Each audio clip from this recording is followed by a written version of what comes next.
Alright guys, we are outside and we're going to take this for a flight here. And again, you need to press, that's to record, that button there. Then you need to press the right T for an auto takeoff and the left part of the T to get them blades spinning. And bam. You saw on the cell phone that it was looking at the Cadillac, and there's a Cadillac. Pretty on point as what it was looking at. This thing's very steady to fly. Again, I don't know if it was built for indoors with that complete roll cage. Obviously, we're not going to hit anything out here, but if we were to bump into anything, I don't think we'd have to deal with it. And take it a little ways down the street. I'm going to jump it up in altitude here in a minute.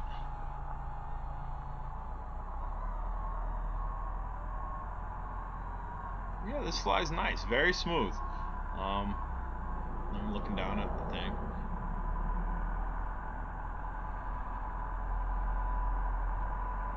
So there is no lag from the controller to this drone, and even with the Wi-Fi transmitting back to the cell phone, the smart device, it's not interfering with one another, which is nice.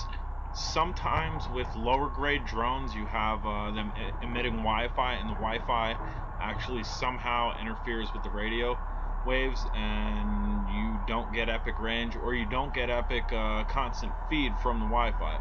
I've not lost feed from the Wi-Fi from the drone to the smart device, the cell phone here, at all. It's constant feed, and I'm kind of watching that bulldoze over there.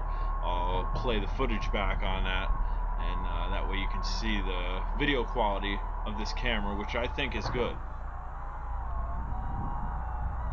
Now, I did have this out with the touchpad, just flying it completely by the touchpad. Maybe I'll integrate some of that into this as well. If you're going to use the gyroscope, you can click on a gyroscope and you can tilt it forward, it'll go forward, tilt it backwards, it'll go backwards, left and right, and it'll go left and right. If you're going to use that on your smart device, you're going to have to turn off your auto rotate, your auto screen rotate, because once you pitch too forward, then it flips upside down like it would if you were showing somebody a picture. It would flip upside down because it's then pointing towards them. So just make sure you turn that off if you're going to use the gyroscope.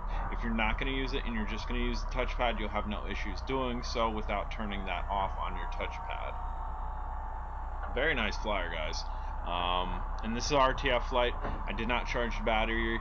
It's right out of the box, ready to go, so you can definitely fly it.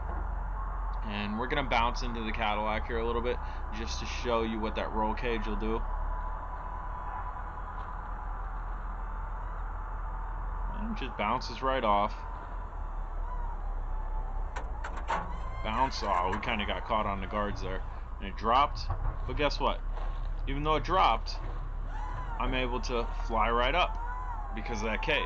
That cage is pretty cool. And I'm not... This cage goes all the way around it, so bumping into my Cadillac, my pristine Cadillac, it's not going to ruin it. It's also not going to hurt the drone whatsoever. See? Just kind of rides alongside of it. Really cool.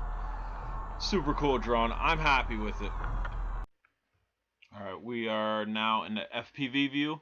This is what I saw on my cell phone, and this is what it saw. This was towards the end when we were bumping into the Cadillac, just showing you the guard. So that's what you're going to see here. You're going to see this get up close and personal with the Cadillac, and look at that. You can see the gloss on the Cadillac. I mean, my Cadillac's pretty dirty just from sitting outside. It needs definite clean, but boom! Little bang right there, and it's flying. And then we kind of got tied up here. Bounced off, hit the ground. And we're back up in the air. I like this a lot. Obviously that's not 1080p that we're seeing here, but it's good enough. This is meant for an indoor flight, and I'm flying it outside. I flew it outside a lot and it did well. So definitely gets my stamp of approval. I'll definitely be flying this, and the case it came within is nice for travel. It's kind of molded. Later.